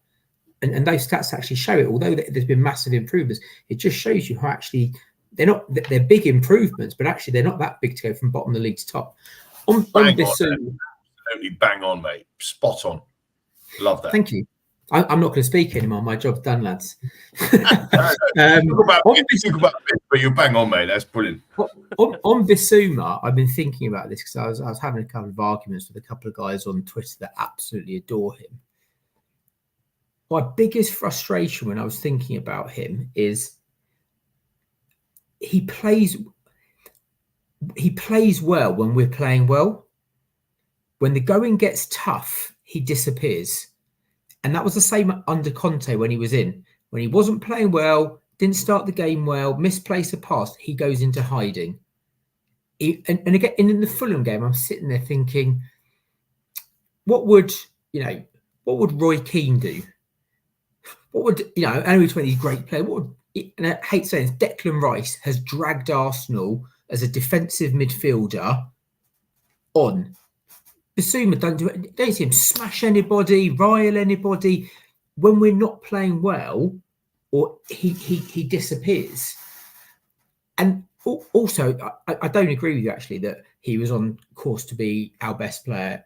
He played well in about 6 or 7 games at the beginning of the season. I don't know how, I think the Luton, because I had this exact argument with someone. The Luton game, I think, was the 8th game. Listen, up to the 7th, and I think if he maintained that level he was showing up until that Luton game, I think we would have had a competition about it. I think we would have been a conversation. But how many games have we played? 28. Yeah. So you're talking about 7 games. Yeah, no, I'm saying games. On the point that I'm saying if he had maintained that level of performance from those 7 games onwards, I think there would have been a conversation. Yeah, but he's been worse for more than he's been good. Absolutely. He I can't disagree with that. Absolutely. He's been the last few or 4 games. He's been sent off twice. My wife. Might be mine. We've got you back. We've got you. It might be mine. Sorry. Is that my Wi-Fi, lads? Sorry. We've got you, Ed. We've got Adam. We have got Adam. I don't know if it is. We might not have Adam. Is it me? We'll go to. Am I here? Sorry, no, it's guys. not you. We've got you, Ed. We've got you. You're all freezing. I can still hear myself gloriously. Yeah, I think there's a top player there. I think he's got a lot of ability. I think he has I think there's a mentality problem there. And I think actually the fact that you said he's unfollowed Marley on social media because he didn't get picked, that almost sort of points to that he's almost like a little bit of a baby. Is he a sulker when things aren't going right for him? Does he go off into a little huff? That it sort of points to that type of thing. He had 6 or 7 good games, but the team was playing brilliantly over that period. And it's in the games where you want somebody to dig in, show you something, fight, take the game by the scruff and say, right, I'm going to take this game now because we're not playing well, and drag us forward. And he doesn't do that. Maddison did that against Fulham, or tried to do that against Fulham. And I think Ricky made the point, the 2 centre-backs, at the beginning of the game with the other 2 best players. I thought those 2 of Maddison were the only ones. I don't know. I'm not, he doesn't do much for me. I don't sit there and I'm never wowed by Bissouma, to be honest with you. I think he's got ability. I think he's a big, powerful boy. But I think if you look at the season, you look at how good we were for the first 10 games, would he be one of your best players? Would he be ahead of Sarr, Maddison, Van der Ven, Undogi, Porro, Romero? You can make an argument that's 7 players that I've put ahead of the keeper, Vicario, even when we were really good. So I don't actually think he's been, even in the good period, he's been one of our better players. I think he's been good. Would you have him over Sarr or Maddison? No. He's the hypothetically, weakest Adam, of those three, even when we were really good. hypothetically, had a big comes in Yeah, for Bissouma. Formation and stuff like that. Hypothetically, had a big comes in from Saudi this summer for Bissouma. Would you accept it if it was a reasonable bid, or do you think there's still more to come from under Ange? Yeah, I'm not saying I would like sell him, because I do think he does have potential and it may still come. However, if we said, you know what, this isn't the guy, and we went out and got somebody for 30, 40 million that Ange thought was better than Bissouma there, then I'd be comfortable with us selling him for that. But Ricky made the other point about Højbjerg coming on. I'm not a massive Højbjerg fan. I would say Højbjerg has done more when he's come off the bench to influence a game than Bissouma, in terms of actually influencing it where we've needed something happening. When Højbjerg starts, I don't think he's great. When he's come on, he's actually been like influential on that game, whether that be defensively or moving the team forward. And that's just the thing about Bissouma. I'm not quite sure whether he's mentally strong enough. But on these points, if I can bring Ricks in, the reality is we know Højbjerg is most likely going to move on this summer because he wants to play first team football, and you've got to respect that. And with Bissouma, I feel at the start of the season, Ange had that chat with him. He explained to him that he could be a real big role model in the dressing room, a leader, although he isn't one of the captains. And I think, again, he really reacted to that really positively in that opening 10 games. And again, look, we don't see what goes on behind closed doors. And we've seen, obviously, situations personally with Dele Alli, for example, a player that had an unbelievable, trajectory of a career at Spurs, and unfortunately, for whatever reason, as you've come to know, obviously, in these last 6 to 12 months, we've found out more about Dele's personal life that had an impact on it. I mean, with Bissouma, is that a player, Rick, you can see ultimately getting back to the opening 7-8 games of the season? Or, again, we're in an age now with football. Football is quite cutthroat and is quite brutal. Is that a position where Spurs may need to look to upgrade if they're going to be really serious next season under Ange and they really do want to progress to the next level? From my point of view, bro, what I would definitely do was I'm going to trust Ange's perspective. So if Ange thinks that he has the heart and the integrity and the honesty within himself to recognize his own mistakes, work on them and get better, or to achieve the best that he can possibly achieve, then I'm going to go off of what Ange says about Bissouma. Do you know what I mean? In that scenario? Because Ange knows the man. He knows the person. He knows him inside out. He knows why he's been having bad days. And I'll tell you this, I don't want to go on like I'm some athlete, right? Because I'm not, okay? I'm an actor. I just do what I'm asked to do, okay? But I was on Dancing on Ice, and you do a show on a Sunday, straight away on the Monday, I was back in on training. Tuesday, I'd have a day off. Wednesday, Thursday, Friday, all day training. Saturday, another all day rehearsal, dress rehearsal. Sunday, you have a run through of the whole show and then you do the show.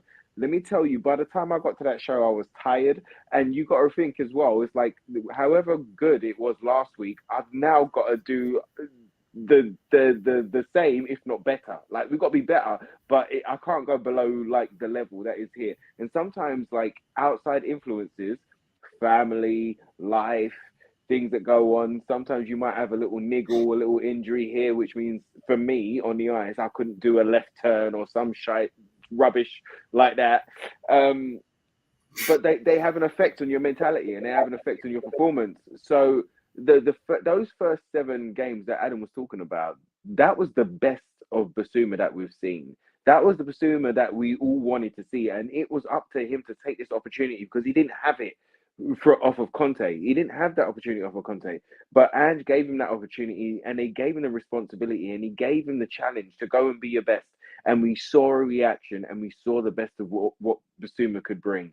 After that, he started to think. After that, I don't know what's happened, whether it's injury, whether it's this malaria, whether there's things going on behind the scenes, but there has been a major drop-off because when he played, we said, wow. Right now, he's doing things when he has a good game. It's just a good game. He's not doing anything that makes us say, wow. That Fulham game is a great example of the midfield failing. I know you guys done the analysis as well, but I thought that the back 4, 5, including Vicario, pretty okay, pretty solid, be able to deal with things. up front, a bit iffy, but we know if we give him a chance, more than likely. But the midfield was lost against that game, and that's where Fulham, they made and scored their goals through our midfield. Absolutely. And Bissouma was a part of that, and we didn't see no reaction from him in the second half after getting a talking to from Ange. So bringing him off and him missing out on Marley. And even him unfollowing their page and stuff like that. Yes, it's juvenile, but I think it's a good thing. Again, this is now a whack in the face. Now this is like Ange going to him, and he probably will. He'll speak to him on a core level, on a like a man-to-man level there, and kind of go to him. Now, what do you want to be? What do you want to be? Right now, we've got 10 games left. We've got our own cup finals. The best thing that we can achieve right now, the reason why everybody's talking about it, the best thing that we can achieve right now is Champions League. The boss would probably say he could still win the league, but you know what I mean. Champions League is the highest thing that we can kind of aim for right now. So who are you going to be? Are you going to be a man that stands up, or are you going to be the man that wants to sit on the bench? Are you going to show us what you're about, or are you going to sulk about it? Like, let's see what your reaction is as a person. Like, where is your character? Where is your integrity? Where is that thing? And like you said there, Rix, as well, we don't know what's going on, right? We don't know if he's got family, relationship, kids. I don't know if he's got kids, but you know what I mean? Like, those things outside that can have an influence, not so much on your mind, but on your heart and your soul. Do you know what I mean? When you're like, you just can't get something off your brain, but you need to go to work.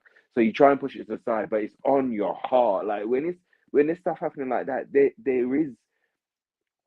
is a difference. There is something that goes on. It happened to me during that Dancing on a Nice Time. There was things that happened, family things, and there was life and death that was happening. Do you know what I mean? There was things that was happening, and it did have an effect on me. And I recognized it after. Now that I've come out of it, I can look back and go, wow, it's almost like it's the only kind of reference that I have to a week-to-week player, who's somebody who does that week-to-week, So we don't know what's happening. The thing is that we've seen the best that Bissouma can offer, but we've seen the okay, average, okay, goodish games for the rest of that period. Now, for these last 10 games, do you want to get back into the Mali squad? Do you want to show everyone that's like, criticizing you and saying that you can't do it no more? Do you want to shove it back in their throat? Do you know what I mean? Like, do you want to shut them all up? Well, let's see it on the field, bro, because you've got the platform every single week to show it and to be there, not only for yourself, but for this team right here. So who are you going to be? Yeah, I totally agree with that. I mean, that mentality, Lee, it's ultimately whether we can find or get that mentality right to get him obviously in a position where he can display that in the final 10 games. I mean, Lee, have you seen enough for you over the course of his period at Tottenham where that player will return that we saw in those opening 6-7 games of the season? Because again, promise you, Lee, I'm not saying this to roll you, but whilst I agree with Adam, again, you look at signing like Declan Rice and the way he has almost, again, to some degree, really galvanised the side as such a big signing. And there's no reason why Bissouma can't be that player for Tottenham. Many at the start of the season was comparing him to Declan Rice. I mean, what do you see, Lee, from the outside looking at that player? Many were saying he was better than Declan Rice within the first 6-7 games of the season. Again, and as Adam put earlier, fine margins in football and all that stuff. I love it. It is fine margins when you're talking about Bissouma. Have I seen enough? No, definitely not. Am I disappointed? We when we signed him, we were getting one of the best midfielders in the Premier League before, arguably, that were outside of the top 4. Let's put it that way, because he's playing for Brighton. I remember I was in London, actually. I was going to a meeting and it dropped. I think it was Gary Jacobs, wasn't it, that got it straight out there first. And I was like, no way, that's got to be a mistake. There's no way we're getting Bissouma for 25 minutes. That's mental. Bang excited for it. And yeah, look, like everyone said, I think apart from them 6-7 games, something fell off a cliff when he hasn't been the same since, whether or not it's personal issues, whether or not that's because of a confidence thing. He felt to me like he's a confidence player. Ange put his arm around him and gave him some love and said, look, I trust you. You're my guy. You're my man. Let's go. First 6-7 games, whatever, he was excellent. But yeah, we haven't seen that. So no, I haven't. I think the problem is again, I talk about on paper, and Joe said in the comments earlier from who's watching live on X about kind of the game isn't played on paper, which I did reference. I know it isn't. This is why it's dangerous. But on paper, right? You look at Bissouma, you look at Bentancur, you're thinking, man, this is amazing. Like, we've got some serious depth now. You've got Højbjerg coming back on. Again, I agree. I think Højbjerg, when he starts, isn't great, but when he comes on and finishing games off or does a job, I think he does some good stuff. So you're looking at central midfield and you're thinking, that's pretty good. And then you've got to mix that up with Sarr, and then you've got Lo Celso to back up with Maddison. And wow, where did this happen all of a sudden? But the problem has been, especially if you want to call it that 6, has been Bissouma's dropped off a cliff. Bentancur's had 2 horrific injuries, and he hasn't come back. He hasn't come back anywhere near his best, although there was flashes, to be fair to him, against Fulham, driving forward. Now, he had a good game against Manchester United, certainly in the second half, away at Old Trafford earlier in the season. And he was having an amazing game against Villa, wasn't he, before Cash did what he did.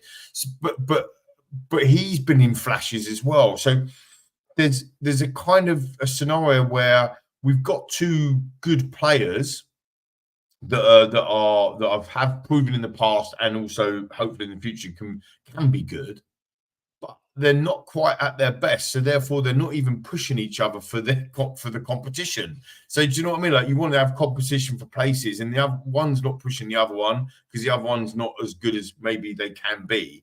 So it's just, I don't know. It's hard for me to articulate because I can't. Do you know what I mean, Rick? It's not quite right there. There's something not quite. Yeah. I mean, if Bentancur, as an example, if Bentancur was fully fit on beans, you could play him as a 6, an 8, or a 10, right? Like, or any of them. And if he was on beans and you said, right, you can have him as a 6, Biss ain't getting in the side because Bentancur's better than him, in my opinion, right? However, if you've got Biss, who's got the shirt and he's playing like he was 6-7 games when Bentancur was out, and then Bentancur is now fully fit and pushing him. Wow. Okay, what a phenomenal. I mean, who wouldn't want that as the manager? So now you're big Ange, you're thinking, right, amazing. But we haven't got that scenario, and maybe that's the problem. Who do you pick then? You have Bentancur when he was at his best before his injury, or you have Bissouma at the beginning of the season. I don't think it's any contest. Personally, I pick Bentancur, mate. Personally, I pick. But what I've seen for both of them players, I pick Bentancur. But we haven't got that scenario yet, and I think that's what the quandary is, because actually we have seen flashes of Biss being. What we're missing with Biss, right, is him taking the ball, having a look, beating the fast press, driving forward. We haven't seen any of that since he got sent off at Luton. The first 7-8 games, we definitely saw that for sure. He had it in his locker. But then we've seen that with Bentancur when he first came as well. And look, there is some nuances there. Maybe Bentancur is better further up the pitch. I'm not quite sure, but we're talking about the 6. Is Bentancur at a 6 on fully fit 100% versus Bissouma? Yeah, I have to say, yeah. I will be picking Bentancur and have the shirt. Who would you guys have? Ricky's? It could be me or Rick. Go on, Rick. I said Ricky's. Ricky's. Go on, you take it, Norwood. Go on, Rick. I mean, for me, if we're talking about on form right now, then I'm the same as Lee. I'm with Bentancur because I've seen Bentancur do some amazing things. I've seen it, especially before that ACL, and I saw it for longer than 6-7 games. More than 7 games. Yeah, I'm exactly. Do you know what I mean? So on the level, I would go Bentancur. I would love to be proved wrong, and honestly feel that Bissouma can do it over a sustained period. Again, look, the only thing I would say is, and it's back to what Rick's actually said earlier, that I do think that if Ange keeps on picking him, he's picking him for the right reason. I don't think he's going to keep picking the guy if it's not for the right reason, which tells me that it's not all about mentality. It's more than that. It's trying to get him back. Picking him? Is he? Sorry to interrupt you, buddy, but is he picking him because Bentancur ain't 100%? Because there is that element to it. You probably don't get picked. And then the mentality thing comes in on Bissouma, because I haven't even thought about mentality of Bissouma, to be fair, but there's loads in comments and Ad makes some really good points. The mentality of Bissouma is then in question because now he's sitting on the bench and he has to win the shirt back. And has he got the mentality to win the shirt back? Has he got it? Does he want to do that? Because Bentancur's fly. Here's the thing, right? Before Bentancur got injured, I ain't got the stats right in front of me, team, so forgive me, but I think he scored 5 goals and 4 assists or something like that No, I think Kev G said earlier in the comments, what does Bissouma offer? He hasn't even scored a goal for Spurs. He's been there 2 seasons, right? Scored a goal, £30 million midfielder, not scored a goal, ain't got an assist. Do you know what I mean? This ain't the same Bissouma that was playing for Brighton, that was taking Arsenal to town and laughing in their faces when they're smashing them 3-1, 4-1. Like, this ain't the same guy, is it? So back to Ricky J's point, Ricky Norwood's point, maybe there is something going on, and you just don't know. But as fans, we can't know that. And here's the thing as well, by the way, team, I want Bissouma to be amazing. I absolutely want him. Of course, we all do. I want him to be amazing. But what I've seen from Bentancur versus Bissouma, both 100% fully fit, I'm having Bentancur all day long. Yeah, I think it's incomparable at the moment. It's not even Bentancur anymore. It's more like Sarr. You know, you're looking at someone, the youngster in Sarr that was there because Bentancur couldn't be there. We was all dreaming of Maddison, Bentancur, Bissouma. That's the midfield that we was dreaming of at the beginning of the season. You know, but Sarr's come in and yes, he did have a poor game against Fulham, but I think everybody, top to bottom, really overall had a poor game, right? But you've seen him grow and grow. Apart from that Fulham game, you've seen him grow and grow and grow. And all of us fans that actually, you know, that watch the 90 minutes and not a highlighted package, because I don't think you get a clear overview when you're watching something like Match of the Day or the highlights on YouTube or something like that. You don't get a clear overview of what the game was about. When you watch the 90 minutes or 90 minutes plus, you see what Sarr's bringing to that game. Not only energy, not only tenacity, but his will. His will to win, his will to run, his will to tackle, his will to be there when somebody ain't there. Like, he's everywhere and he's growing week in, week out. So it's like Bissouma ain't even competing against Bentancur anymore. It's more right now, it's the youngster. And then we've got another youngster coming in this young guy, Bergvall, who's coming in. So who else are you competing? Do you know what I mean? So the competition is getting higher, but this is what is great about having a competitive squad. This is what is great about having competition for places, because are you going to step up or do you have to sit down? And if you're one of those guys that has to sit down and you can't step up to the plate, then someone like Ange will be like, you know what, thank you so much. But, you know, like, you know, I think we're going to go in a different direction. I think that's one thing I think we've seen. We've noticed someone like Eric Dyer, who, to be fair, for all his years there, was a decent pro, good guy around the dressing room, likeable fella. But ultimately, if you can't do the job for him, then you're going to have to go. And I think, again, that gives me the confidence with Ange that if a player is not working out, if it's not right for the football club, they will move him on. Now, you know, in relation to where we are with Spurs, of an update during this window, during this period of the season, we've seen the announcement that Manor Solomon has had surgery on his right knee after a meniscus injury. He hasn't played since September the 30th. He joined the club from Fulham, but obviously suffered long-term damage early on for that knock, where the club have confirmed he will now continue his rehabilitation with the medical staff. Solomon posted an update on social media where he said, lately I've been away from the social media and focusing solely on my rehab and getting back on the field. The last period has been the most difficult, unfrustrating in my career. In the past 5 months, I've been working as hard as possible to get back to doing what I love the most. But unfortunately, I haven't recovered yet. At the same time, I'm full of motivation and will continue to do anything in my power to be back stronger than ever to help my club and country. Thank you for your support. See you guys soon.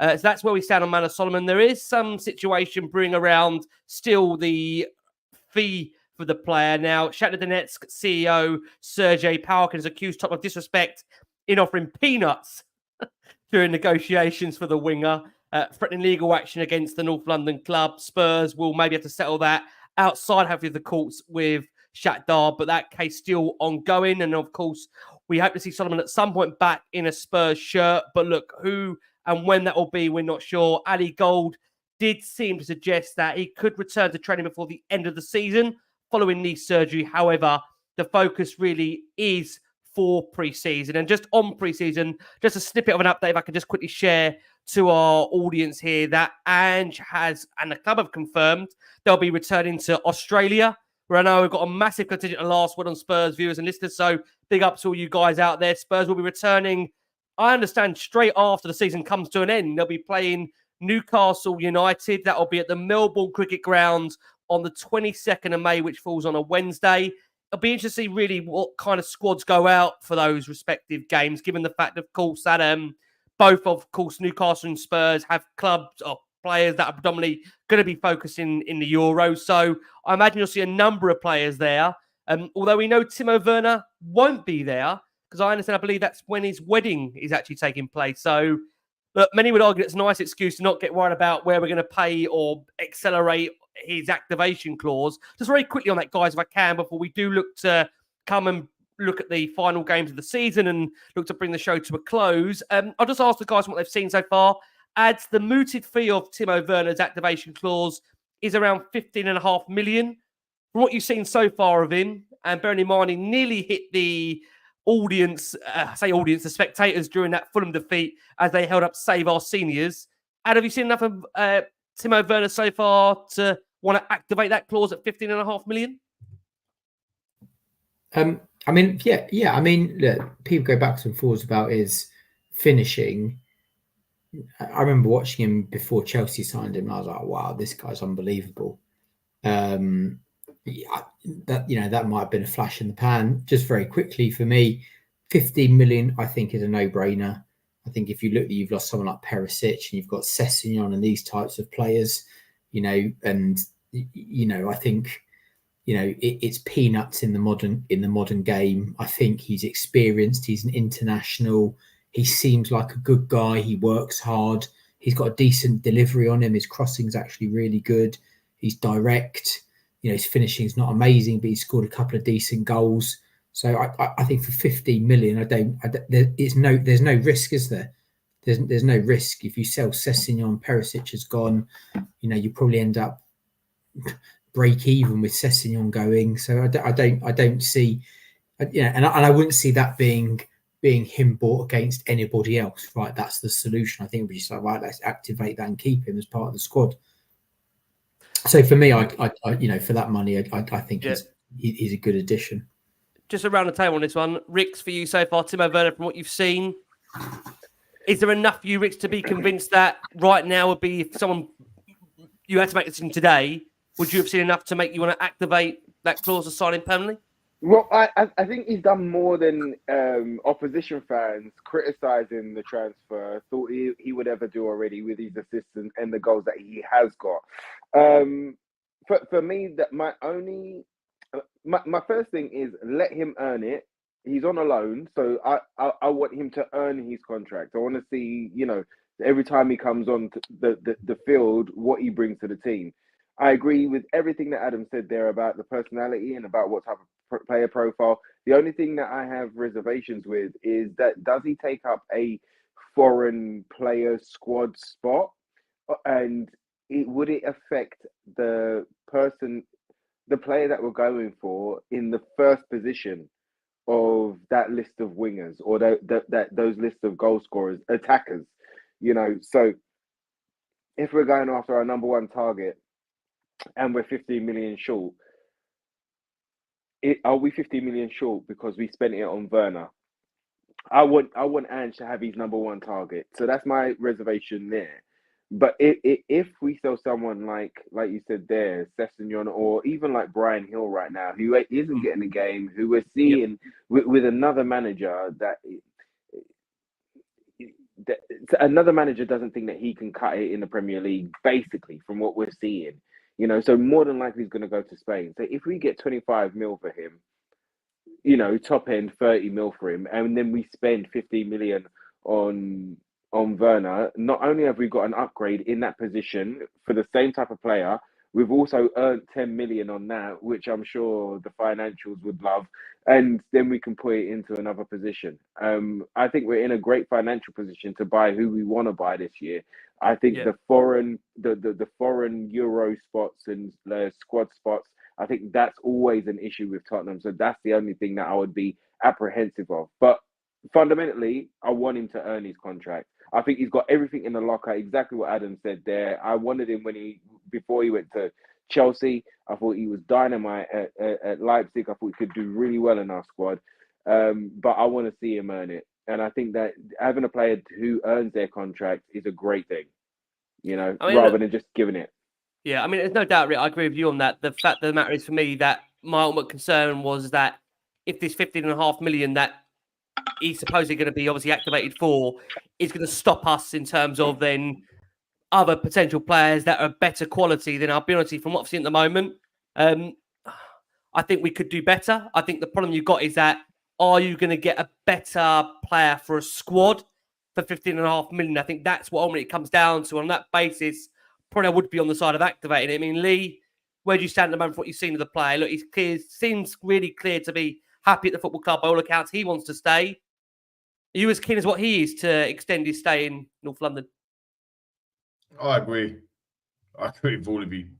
Wait until the end of the season. If he banged in another 6-7 goals for these next 10 games with another 2 assists, we'll be signing him. If he does absolute naff all, like we've just been bashing Bissouma for, then we won't be signing him. So we don't need to worry about it. Let's just worry about it when the contract gets activated. But broadly, I agree with all of you. You know, I think I wouldn't be I wouldn't be worried either way, to be fair. Yeah. Just a quick word, if I can, Lee, on Scott Munn before we look ahead to the fixtures and get the predictions for the rest of the season. Scott Munn did an interview this week with Oak to Sport where he discussed the elements of what his role does entail at Spurs. Now, funny thing is with Scott that we thought the guy doesn't really talk because we haven't heard much from Scott really since being appointed as the club's chief football officer. But he was out in Australia as part of Spurs' advertisement, of course, to bring in Tottenham down under with Ange at the end of the season. And his first question was, he was asked, what does he actually do at Tottenham? He said, look, I look after everything that's to do with the football operation. So again, there's been a lot of different narratives spun on this show and with many different panelists and guests that, you know, ultimately has Daniel Levy handed over those reins of the football and operations. Well, again, if you want to believe what Scott Munn is telling us, then Scott Munn is telling us that he looks after all of those football operations. He was asked about the fact of the appointment. He said, look, I think the club today off the pitch compared to where they were 12 months ago is vastly different. I would say it's a huge club. It's been around for over 100 years, with an incredible history in North London. To be given the privilege to help drive and work with the chairman and the rest of the board has been fantastic. He just spoke also about the progression of the women, who, can I just say, they've got a huge FA Cup semi-final coming, which of course I would urge everyone to try and get behind at the Tottenham Hotspur Stadium. Of course, massive. Today, well, beat Bristol City today, 1-0. They're in the top 6. They are 6 points clear of prime Barca Aston Villa women's version. Trust you to get it in there. I mean, jokes aside, we're below Villa, obviously by one place, but we're above Villa in the WSL. So it's just a flip. But well done, girls. And to be fair to Scott, he has a real good history of really growing the women's game, which is one of the things to really take into consideration with regards to the future. And he was asked about his role about bringing Ange to the football club. He said, look, I think what most important for Spurs was trying to search that manager that was to really bring in someone who could return the club to its DNA. So there was a real team of people that helped bringing Ange in. I think everyone will continue to monitor that in terms of his progress, both here in Australia and England. But look, we're Australian in reference to Ange. We share the same jokes. We get to watch a bit of everything in the A-League in the morning on Thursdays. We're in the same office, but he's embracing everything that Spurs is about. He wants success, and that is sustained success. So our alignment is completely in lockstep. He was asked about working with Daniel Levy. He said incredibly invested in the club personally and professionally. I don't think there's one person who has a greater single focus on the success for the club than him. And I feel absolutely privileged to work with him. And the support he gives, and the entire football team is unconditional. I just hope we're able to repay the faith he's put in us. So there's big words there from Scott Munn, who hasn't done a huge amount of talking, Lee, since coming through the door. I mean, any real takeaways from that snippet of the interview you gave to Oak to Sport for you? Not really. I'm not going to lie. Listen, reality is, right, they're going to be judged on the pitch, aren't they? As much as what's happening off it, it's what happens on the pitch. The reality is it took Scott a while to get over the line because of the Man City gardening leave and all that sort of stuff. Yeah. Sorry, not Man City, but the City Group gardening leave. Anyway, doesn't really matter. He's here now. I put the joke out, didn't I, on X back in May 2023 when he was appointed, and I said, "Oh, that means Big Ange is coming," and everyone was like, "Oh, shut up!" And obviously, Big Ange came. Happy days, mate. Cool, made the first call. Go and have a look on your timeline if you can be bothered. But yeah, I think it's good for the club that we've got that. We've got obviously a long connection now with Australia, which is absolutely amazing. And going back out there as well is going to be superb. I've been lucky enough to go to Australia. I spent 4 months in Australia actually, maybe in a previous life, and it was absolutely phenomenal. So yeah, I'm sure everybody is travelling over there, all the fans over there as well.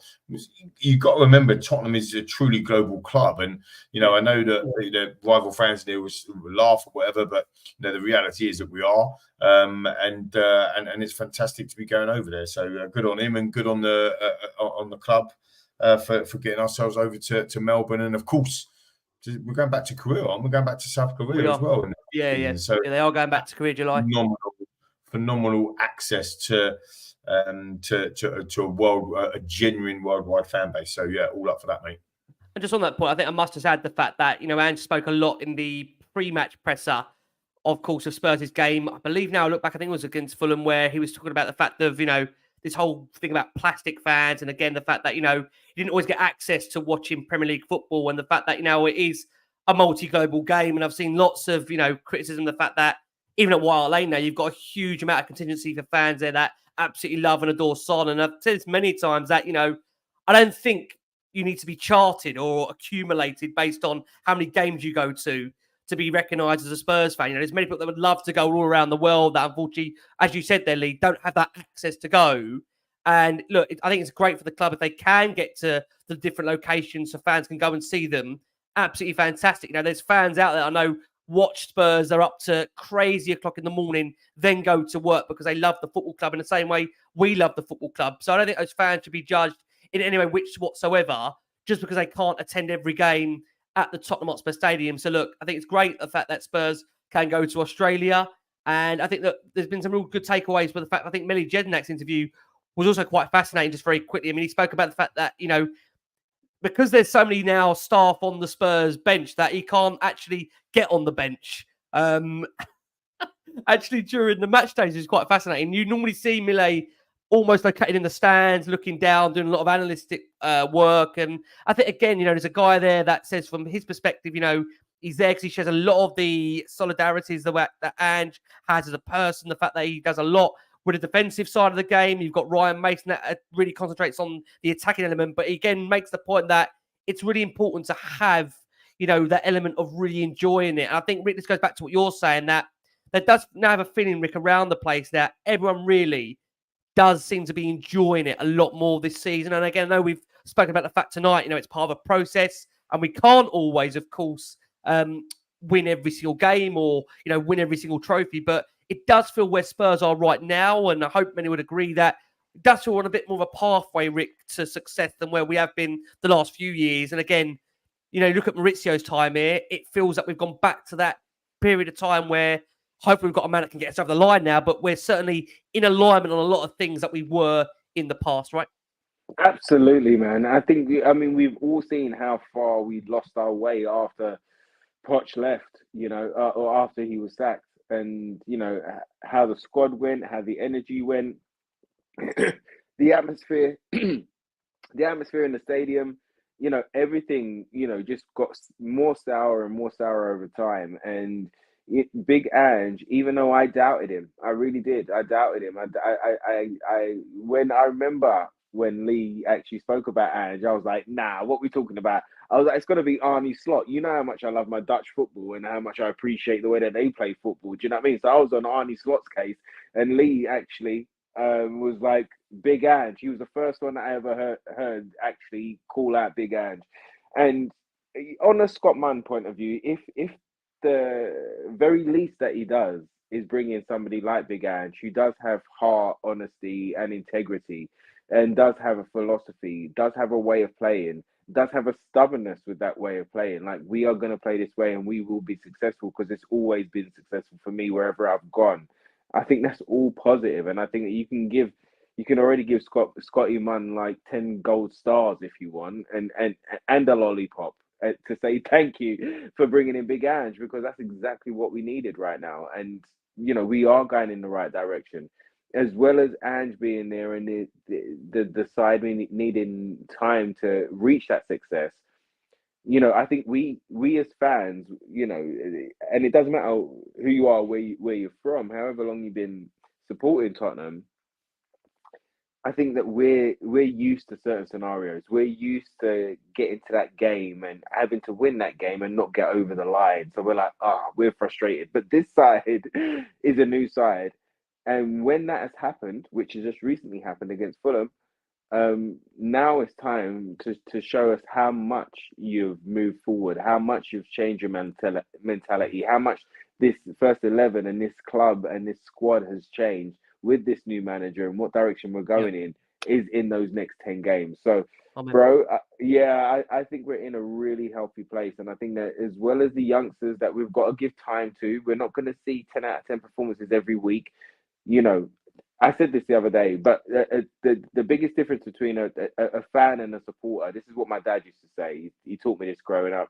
But a fan will sing when they're winning, but a supporter supports you through, you know, the highs, the lows, the thick and the thin. And that's what we are as supporters. We've got to, yes, we can critique a player. Of course, critique him on the game that he just played. But let's support them in that, and let's push them to the greatness that they can achieve. And with the heart and honesty that's going through the club, and that integrity that's going through the club, if we kind of respond that way, I think that there could be great times ahead.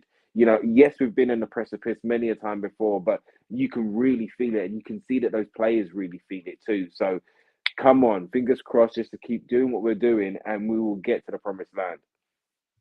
Amen. Listen, Rick, totally agree. Look, we're going to close it on this, guys, if I can, and we'll start, if I can, with Lee here. Now, Lee, we're just displaying where we are now with regards to the remaining fixtures of Aston Villa, Tottenham and Manchester United. Now, look, we've done a massive debate in terms of already the top four and the element of Europe. So not to go too far back into that, but just to display where we are with the fixtures. And again, Lee, you made that interesting point that when you look at Spurs' actual defeats they suffered, the 7 league defeats so far this campaign, 6 of them have come between teams currently sitting between 7th and 12th in the Premier League. The only exception to that rule was Aston Villa, the home defeat, which, you know, again, you look at the fact Fulham joined Chelsea, Wolves, West Ham and Brighton in the list of teams sitting in the middle third of the table that have earned wins over Spurs. And the fact, remarkably, Spurs have just dropped 4 points of teams in the relegation battle while picking up 12 points respectable from 7 games against sides in the top 6. And when we display Spurs' remaining fixtures there and what we've got to come, of course, Luton's next on the horizon, but we've got West Ham away, Forest at home, Newcastle away, Arsenal at home, Liverpool away, Burnley at home, Sheffield United away. And obviously where we are right now, we're not sure what's going to happen with the Chelsea and the Man City fixture. And Man City, of course, has been postponed following their progress in the FA Cup. Lee, to not go into a massive another debate, I mean, for you now, Lee, where do you feel Spurs will ultimately finish this season, given the fact of the run-in for the respective teams? I said before the ball was kicked, I said we'd finish 5th. And then when we had them lovely games and Bissouma was on fire, I got carried away and said we'd finish 3rd. I think I might have been saying at some point, could we? I'm not sure. That you have to verify them reports, Rick. I think we're finishing the top 4. I think we're finished 4th. I've been saying for a while actually that maybe we could still finish 3rd. When you look at them fixtures, you can look at them in 2 ways, right? You can look at them and say, oh my days, we are screwed, we are rubbish, we are going to drop points versus Arsenal, we ain't going to win against Newcastle away, there's no way we're beating Chelsea away because we never do. West Ham have already done us at home and it's their cup final again, so they're going to turn us over. Liverpool, Anfield, never getting a point now. Pointless. Man City, yeah, we've been good, but you know the FA Cup was a drab, and now they've got our number. So you can have that mentality, or you can have the mentality which I gave at the beginning of the show, which is play Liverpool, United twice, Arsenal, City, and we're unbeaten, and we beat Villa away. Right? You can also have the mentality that Newcastle have got a worse home record than Tottenham Hotspur this season. You can also have the mentality that the Chelsea are not normal Chelsea, and we owe them one. So there is a lot. I don't want to just cliche Ange, but there is a lot of football to be played. You've seen it there. 10 games, there 30 points to play. If we won all them 30 games, we'd end up with 83 points this season. Right? We're not going to get 83 points, but top 4, in my opinion, given the stats over the last 10, 12, 13 seasons, on average, top 4, you're about 72 points. If Tottenham gets 72 points, we will get the top 4. And if can Tottenham get 19 points out of them fixtures that you've just talked about? That's 1.9 points per game out of the 10 fixtures. Or in other words, what we got to do, we can effectively lose 3 games out of them 10. Basically, and you can pick them. You can say, right, Chelsea away because they're a nightmare, Liverpool away because they're a nightmare, and Man City because they're amazing. And we're never going to lose to Arsenal at home because they beat us last season and it was terrible. Yeah, why and again? we're not going to enable us to do that this season. Now you can also look at it on this side of the fence, right? And you can say, just within fixtures, you can say, well, hang on a minute, if we go unbeaten like we have against Liverpool, United twice, Arsenal and City, if we do that again, we're not only going to have some nice points in our bag, we're going to take points off of them. And we're going to bring them closer to us. So is top 3 still in the mix? Is it? Is top 2 in the mix? Because I tell you what, if top 3's in the mix, top 2's in the mix. Because they're only 1 point ahead. This is the craziness of football, right? The craziness of football, the craziness of the Premier League, the craziness of this train that we've been on this journey, Rick. The reality of the situation, we don't know. We've just got to try and look forward to the games rather than being doom and gloom. We've got to try and look forward, and we've got to see. We've got Luton next. Let's get 3 points. Let's have a reaction. I did not see the Fulham game coming, the result coming. I didn't. I thought it was the other way around. I was even talking about this sort of number. There is this sort of number in this season, in this squad, 7-0, 7-1. I'm telling you, it's in this squad. I can see it might be Luton. It might be Arsenal. Delusion. Anything. I want to see where we can go. If we can get top 4, can we get top 3? Is one of them teams going to drop off significantly enough? Tottenham have to play all of them. We have to play them all. So you can't say that it's not in our hands. The Fulham result, I'll finish up and I promise I'll stop talking, right? The Fulham result, the Wolves result, the Brighton result, all them horrible results, it just means one thing. It means that we now have to do it the hard way. Because if we'd have got the 3 points from Wolves and Fulham and Brighton's, we could have afforded, essentially, to lose against Liverpool and Arsenal and whatever. But now we can't. So we've now got to just go and beat them. We did it. Final thought, we did it in our first ever top 4 finish under Harry Redknapp. We beat City. We beat Chelsea. Sorry, we beat Chelsea, Arsenal, City. We had to do it. We did it. We can do it. I can't believe it. And just to add to that, it's a much better team now than what it was then. No disrespect to those players, but there's no doubt about it. Yeah. It was a good team back then, though, mate. For a minute, it was a very, very good team. For a minute, Lee had me convinced we're going to win the bloody thing. Come around to answers like that. No, I mean, let's again. We took just quickly. Just sorry to finish off because getting some, positivity is great. Who knows what happens? Look, we could go into his next. We could get battered by Luton. Like, let's be fair, right? Luton have gone away from home. Oh, it's not an easy. I agree. It's not an easy game. They're no pushover. This is the thing. Maybe the Fulham game was our sliding doors moment. You know what I mean? Maybe it was. Maybe it was like, holy crap. We have to be on it. As Ad said, fine margins. You drop 2% in the Premier League, Fulham will turn you over 3-0. Right, we've got to be on it every single week now. I don't know. But the point being is this. We might go and get ruined and lose 5 games out of the next 10. We might win 8. We've proven this season, under this manager, with these players, we can go unbeaten in a 10-game Premier League run. We've proven that. 100%. We've done it in the season. And don't tell me it was against shit teams, because we played Liverpool, United, Arsenal in that run. Do you know what I mean? So it weren't against shit teams either. So, it's all to do with the players' attitude. All I will say is this. If we're playing at home and you follow away, the away support's always amazing. Get behind the team, sing the songs, support the guys. We're going to need it. Let's push on. If we can get anywhere near 72, 75, 78 points, that would be incredible return for Ange's first season, wouldn't it? Choo-choo! There's King Connell, the spin doctor. As it's coming to you, then we're going to Rick's. Ad, what do you see happening in these final 10 games for you?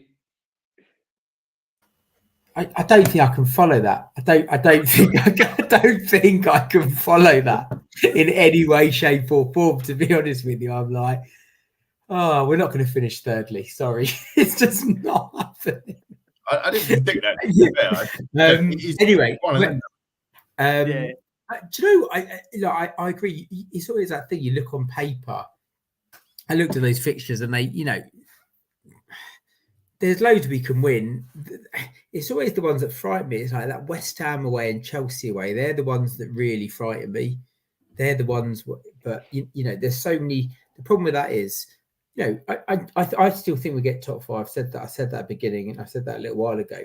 The bit that when you look at those fixtures, there are so many teams that hate us on that list. West Ham hate us, Chelsea hate us, Arsenal hate us. Like they all want to beat us. Like even Chelsea hate us. Even City hate us now with the but Chelsea could have their entire squad out, field the under 12s, and they would still do us somehow and turn up and absolutely roll us over because Ricky Norwood knows it more than anyone, poor bloke on this show. I think we'll finish top 4. I think Villa have got tricky fixtures as well when you just look at it. I don't think United are going to be good enough. I don't think United are going to be good enough over the course of it. They've got tricky games there. I think Villa have got tricky games as well, and I think they're also still in Europe. They have been looking leggy recently. They have been looking tired. I think there's enough games there for us to win. And again, it goes back. This sort of goes against what Lee said, even though he was right. We've done really well against the good teams. The teams we lost have been the lesser teams. But as we've all said, it's the business end of the season. Fulham, I think, will give everybody a massive kick up the arse. If you go back to the beginning of the season, we were pumping everybody. The teams that weren't that great, we were absolutely, Burnley bashed, just knocking them aside. And I think we're going to be like that. So I think you will see that against, your Forests, your Lutons, your Sheffield Uniteds, your Burnleys, all of those maximum points. And then we need to hump the Gooners at home. Newcastle, where I don't think are a great team. And then let's do Chelsea and West Ham. Amen. And then let's lose to City so we can allow them to beat Arsenal to the league. And with us still getting in that position. I like that physics there, Twitter science there. Ads, thank you so much. We're going to go to Ricks to close. Ricks, my man. I'm exactly the same as the gents. I'm exactly the same as I'm exactly the same as the gents. The top 4 is all there for us. I think that when it comes down to the big games, I think we're always up for it. I think we always surprise ourselves, even when or we think that we're going to lose the game. We always turn up and we always show them what we're about. And with the rest of those games there, I think they're all there to win. I think it's about exam time now. Let's go to work. Let's go get those A+ and A stars, and let's go get that top 4 that we deserve. Do you know what I mean? I see Aston Villa dropping off against their big games. Man United are a bit of a Jekyll and Hyde type of team. So it's all in our hands. Let's go do it. Let's go get it. Come on, you Spurs. Ricks, it has been a pleasure, my man. Thank you so much, mate. We look forward to having you back on as we build up to the running, mate. Thank you, mate. And I say, really lovely having you back on with us, Ricks. It's been great to be back on, man. And it's been great to see Lee McQueen look like he's 16 again. I don't know whether the beard, you know what I mean? Him having the shave. He went to get a beer in the off license. The guy asked him for ID. So I don't know whether it's a good thing or not. But keep rocking it, brother. Keep rocking it. And it's great to be on with Adam as well. And yourself, Ricks. What a great debate. What a great discussion. I've missed you. And I miss all the fans out there. So send you all big love. Thank you, guys. Missed you too, mate. Ads, thank you, mate. We can only really grab you during international break. So, Ad, let's hope this one is the optimistic one before the end of the season. Well, before the end of the season, where hopefully we have a decent run. Ads, thank you so much as always. Thank you. Again, just what Ricky said, it's been nice. It's been always good to be on. Not only is he looking clean shaven, I think he's got a bit of Just for Men in that hair as well. Yeah. I think so. As well, that is as well, isn't it? Said something crazy. Said some crazy. There's not much Just for Men in there, to be fair. There's not much there. Must be the light. You're looking lovely. But anyway, thanks for having me on. Always good. Always fun. Pleasure, mate. Macca, thank you, mate. Listen, big next few months in store for Tottenham. What we know, obviously, of course, of Ange is, look, the table won't define when we finish. The growth over this next period will. Let's hope we have a really good end to the season where, fingers crossed, we all get what we want in one shape or another, right? Could we? Oh, Let's go. After your speech, we could. After your speech, we could. It's on. It's on. Love being back on, mate. And look, it's all the fun and fair. Let's see what happens. Which a good performance, nice performance. Win 2-0, whatever, 2-1, 3-1, whatever. Score some goals, play some good football. Don't have to keep clean sheets. We don't have to smash them 7-0. Just win the next game. Play well. Keep building. I just want to see progression. I think that's what everyone said that tonight, and even the viewers and listeners. Listeners, when you're listening back tomorrow, I just want to see progression, and we're seeing it. The context of everything, we're seeing it. So, can't wait to be on here after the Luton game, having lost 3-0 to Luton at home, and it'll jump it off. Sunday team, let's go! Come on, you Spurs! Guys, listen, from the wonderful Lee McQueen, from the superb Adam Osper, from the returning warrior Ricky J. Norwood, we've been the last one of Spurs. Thanks so much for all the support, guys. We're back with you soon. From us all here, keep safe, keep well. And as always, as Nathan says here, give Ange time to cook. He joined us after finishing 8th last season. Rebuilds take time. We had 5 managers over 5 years. You're hoping it'll be good for us seeing after last season, but don't rule out Champions League. From us all, keep safe, keep well. And as always, come on, you Spurs.